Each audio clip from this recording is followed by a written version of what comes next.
Hello, everyone, and welcome to the Outliers YouTube channel and our program, Get to Know. I'm your host, DP Lyle, and I'm here with my partner in crime, Kathleen Antrim. Oh my gosh, we've had quite a weekend of crime. But anyway, thanks, Doug. We are really excited to introduce and interview today a phenomenal author. He's a #1 best-selling author. He's won numerous really impressive awards. One he actually shares with Elmore Leonard, and I'm sure that's a name we've all heard many times before. And we're just really happy to have him on. Hey, Paul Levine, how are you? Hey, good morning, Kathleen. Good morning, Doug. It's a great pleasure to be here. Well, we're glad to have you. Absolutely. And we want to dig in and really kind of get down to the nitty gritty and get to know you. So I want to ask you about your childhood. And he's like, should I have a couch to lay on? I'm wondering if, in fact, I should say, what kind of a childhood did you have? Do you think that your childhood contributed to you becoming not only a litigation attorney, but later a writer? Were you a shy child? Were you outgoing? Did you have imaginary friends? I mean, do you think your Doesn't childhood? everybody have imaginary friends? Wait a second. Maybe it's just the three of us. Maybe it's just novelists. I have been writing for over 35 years, and nobody has ever asked the question about my childhood before. Although, I'm nosy. As Kathleen suggested, perhaps my shrink has. But certainly not on a podcast. It's been nice talking to you. I had a boring, small town childhood in the middle of dairy farming country of Pennsylvania. Went to Penn State University, which is in a small city, which to me looked gigantic because I came from a 2,000 person town. And then I have spent my entire adult life in Miami, Los Angeles, and now in my dotage in Santa Barbara. So I've never taken the time to be introspective about that. But I do think, and I think it applies to the two of you and our friends who write books, that there is something in our childhood, but it might be something internal. It might not be because I grew up looking at dairy cows. I mean, I don't know how that then relates to writing legal thrillers where people get killed.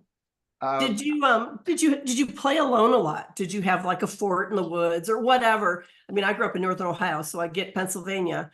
It's that imagination factor, I think. And when you're a kid, how that impacts whether you spend a lot of time alone or in your own head or what have you. I was lonely, Doctor. And My next career.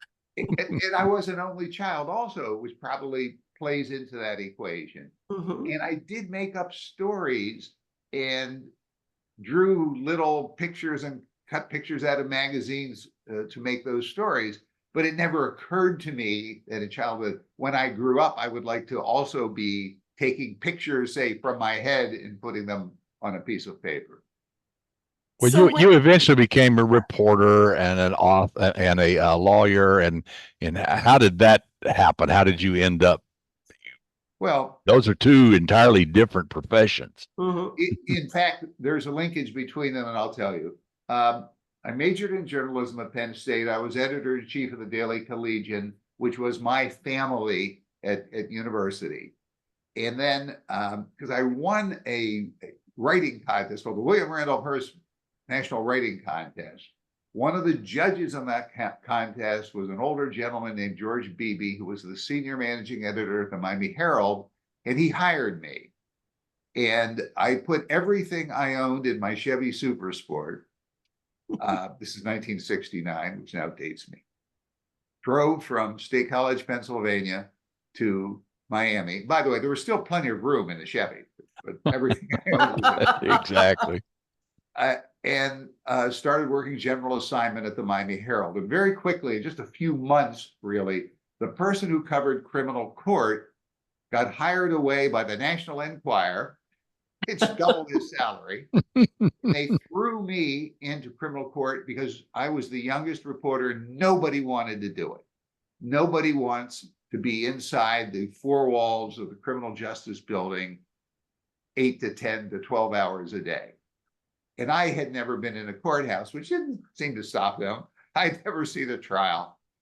But then as soon as I started watching, I became fascinated with it. And after doing it for a year or so, I said, I could do that. Now, of course, I didn't see all the prep work that went into being a trial lawyer. I saw the finished product, which was fun and exciting, particularly criminal trials. So I was a little misled, a little naive, but I went to law school and then I practiced law for 17 years and probably had a midlife crisis. Let's put it that way. And so that's when you decided to write. I didn't even know that's what I was deciding to do. I took a vacation to Maui, kind of unhappy. I would have been in my late 30s. Well, that's I would have been around 40, I guess. And I was windsurfing there and I got injured and I couldn't windsurf. So I sat down on the beach and with a pen and a yellow legal pad, which I still have somewhere, and it's covered with sand and it's got drippings of suntan oil on it. I wrote one sentence based on a case I had had. And the one sentence was, Samuel Kasdoy loved money, gadgets, and large-breasted women, and at the moment he had all three. And that was the first sentence I wrote that wasn't strictly true. Well, maybe in the Miami Herald there were a few, but that actually became a novel. I didn't know what I was doing. I'm going to write. I started writing sentences, and a year later, I had written a book. I somehow stumbled upon an agent. He told me he was an agent. He was an assistant to an agent, but he sold the book. So that's the shorthand version. You helped him become an agent, is what you did. That is true. I think it was his first sale. Yeah. Wow, that's pretty cool. And now let's see what you have, like 22 books, 23? I think it's 23 or 24. Yeah. Just finished Wow. a new one. And I don't think I'm stopping. I don't think I'm stopping. I'm not, excuse me, I'm not happy when I'm not writing. And the two of you, I could turn that around on you. Yeah. The two of you aren't writing. I know I'm not supposed to ask questions, but do you feel like ill at ease, like there's something like a little itch going on somewhere? Absolutely. Absolutely. And it builds up. Yeah. Yeah. Yes. The longer you don't write. Yeah, it starts to build up. Yes. Yeah. Yeah. Yeah. It's like the rest of life is like, no, I need to be doing that.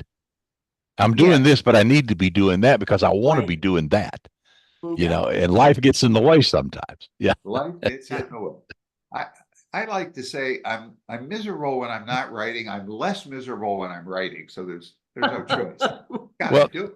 Well, you and I have a few things in common. I mean, number one, we both have a protagonist named Jake, and we both write humor. Tell us about Jake Lassiter and how this character was born. Where did he come from, and how did you develop? Because he's incredible. Well, thank you. And Jake Longley ain't bad either. The two Jakes, as it were. Yeah. The two Jakes. Yes, we've seen that. Not the greatest movie. No.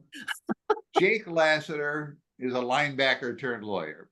Jake Lassiter played in the NFL for the Miami Dolphins, probably around the same time Nick Bonaconte did. Now, a lot of younger people aren't going to know that name, but Nick Bonaconte was a middle linebacker, undersized, went to Notre Dame.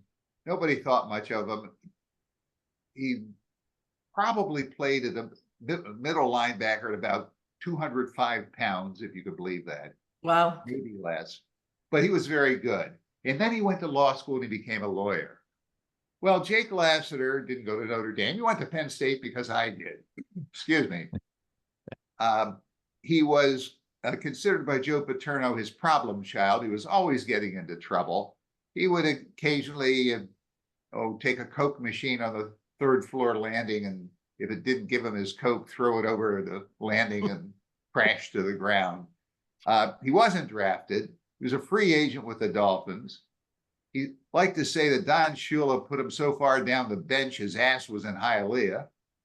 And yet he hung on because he was willing to sacrifice his body on the so-called suicide squads. In the suicide squads, of course, are the kickoff and the punt teams. And he, even though he wasn't the fastest, would be the first one downfield because he just knocked people out of the way. So he had that determination. When they finally cut him, he went to night law school and proudly graduated in the top half of the bottom third of his class. So he became a public defender at first, got the job because he wasn't afraid to park in the jail parking lot after midnight, and went on this career as a guy kind of seeking justice in the courthouse, or as he likes to call it, the so-called Justice Building. And he has a wry sense of humor. May have inherited that from Travis McGee, the wonderful John D. McDonald character with these little pithy observations of the world. And that's Jake. Yes, it is. And it's my Jake too. And that's what I love about it. Did you find that writing with a humorous slant came naturally to you? And do you think that anyone can do it, or do you have to be innately funny to do it? I don't know. That is a really great question that I think I know half of the answer. It comes out of my mind in a natural way. And what you're talking about, and this is for our listeners, this is not a character who said, who tells jokes. You know, a funny thing happened to me on the way to the courthouse today. No, that's not it. It's humor that arises organically from the situation, and it can be a wisecrack. It can be the banter between two characters topping the other thing. That is something that you don't necessarily learn. What I had to learn is not to do it too much. And there is a natural tension between humor and suspense. And you have to be very careful that in a scene that is suspenseful, to not go for the funny line unless it really, really, really works. And you will know examples from sort of bad movies where the villain is holding the gun on the hero and the hero is making all these wisecracks. Cuts the tension. I beg your pardon, Kathleen? It cuts the tension. It cuts the suspense. And sometimes too much. Yeah. Yeah, and takes you out of the show, or takes you out of the book. Mm-hmm. It takes you out of reality. Even though we strain reality to a certain amount, you want, in this particular scene, you probably want your reader to be, oh no, don't shoot him. And then the guy makes a wisecrack, like, it does, it drains the tension. Yeah. I think the thing I agree with the most you said there is that it's situational. You know, my characters don't tell jokes either, and I advise against all the writers and would-be writers out there.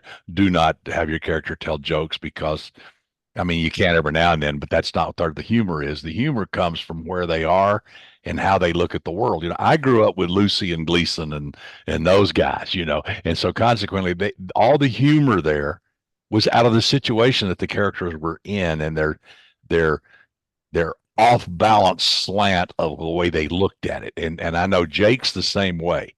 You know, Jake Lassiter's the same way. He looks at the world a little differently, and that's funny. Yes, and you can find humor in the most unexpected places. I find them in murder trials. I find some humor in murder trials because there are some hilarious things that happen in courtrooms, and they get laughs bigger than the actual degree of the humor, because otherwise the situation is so formal and stodgy. Right. Mm-hmm. Yeah. But it's the same way with medicine. You know, if you're at a dinner party, you got to be careful about the things you find funny, because people look at you like, what the hell is wrong with you? No, you had to be there. It was really funny. Doug, I've attended autopsies back in the day at the morgue in Miami, and cops are usually standing there if it was a homicide. And first, I should say that the morgue in Miami is on a street called Bob Hope Road, which I found funny. I don't know. That's hysterical, actually. It's because it's ironic. If it were on Cemetery Road, it wouldn't be funny. So, but the cops will be making jokes. The medical examiner, not so much, because he or she is working, but the cops are making jokes. And I think part of that is that's their way of dealing with watching somebody remove the brain from exactly. You can find humor in odd places. I just finished a book in which it's set in 1937. I'll make this really quick.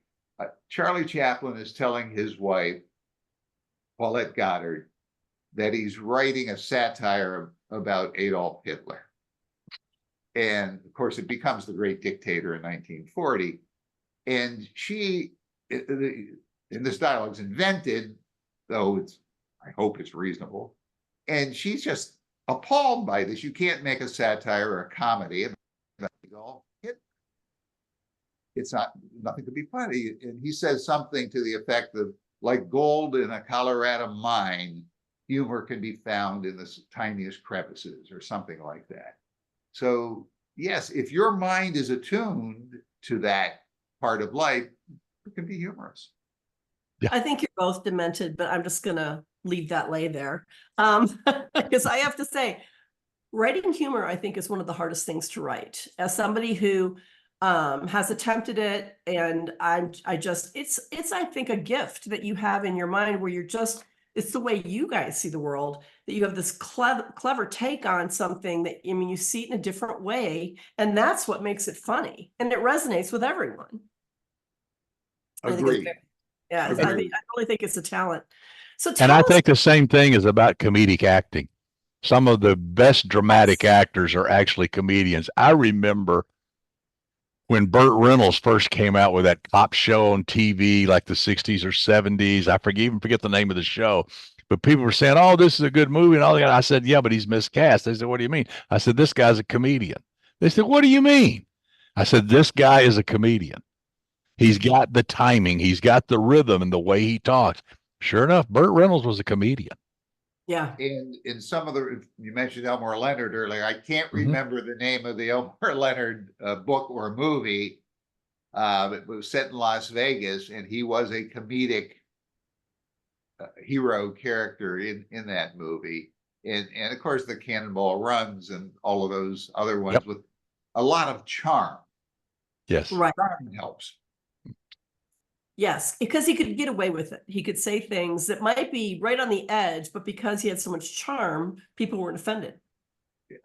Yeah, he can get away with things. So tell us about Solomon and Lord versus Lord. So, Steve Solomon and Victoria Lord are the classic couple who can't stand each other but might love each other.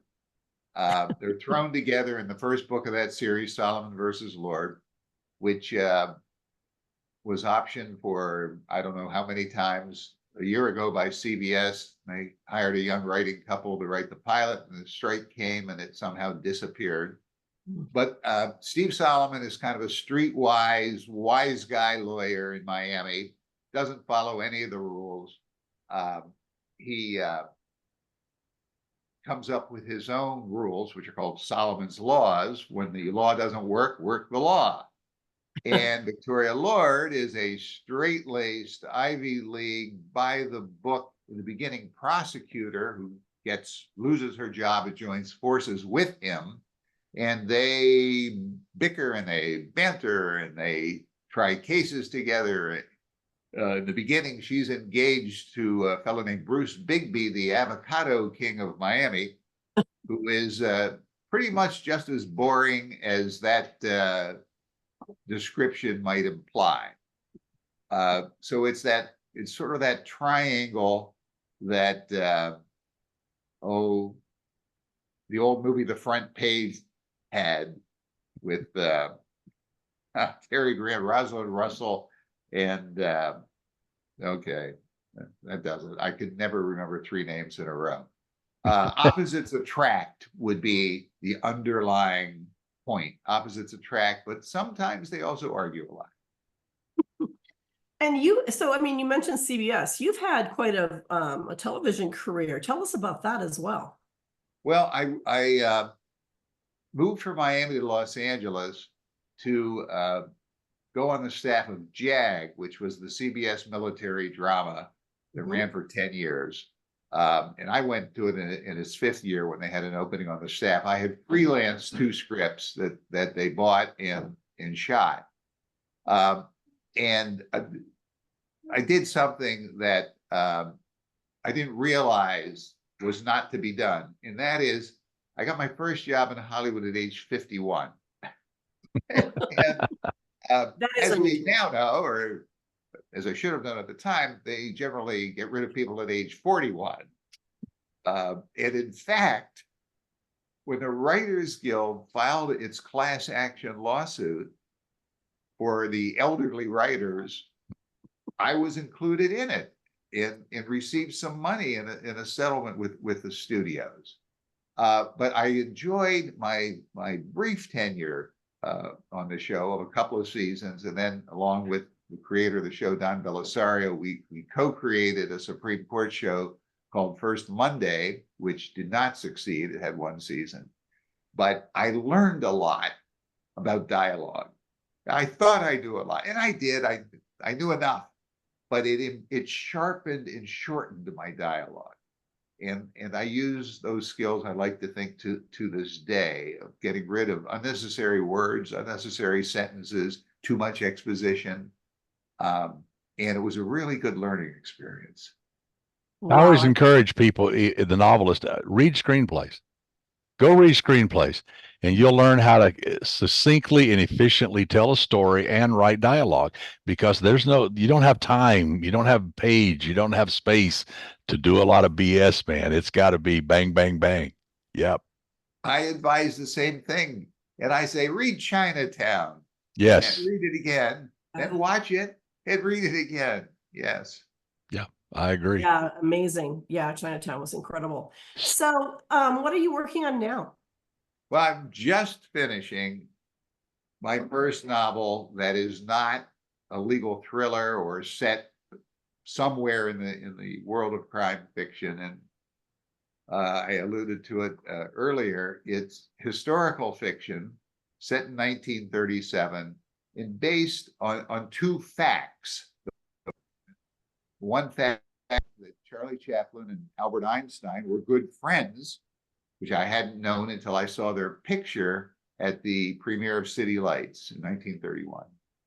And there was a pretty horrific American fascist movement in Los Angeles in the 1930s with real bad characters who were planning the assassination of more than 20 figures in Hollywood, actors, moguls, producers, lawyers, in the start of what they thought would be a violent insurrection to overthrow the government of the United States.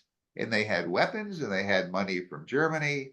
And it was, so those are the 2 facts. The fiction is that Einstein and Chaplin take on the American fascists when the FBI would not do so, which was true for quite a while, that part of it. Wow. Why would the FBI not take it on?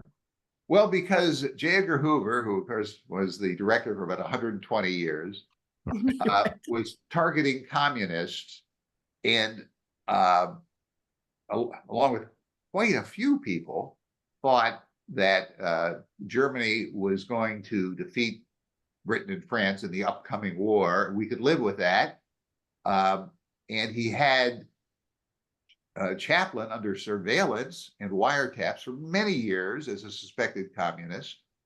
And Einstein, he tried to keep him from coming to the States, if you can believe that, in 1933.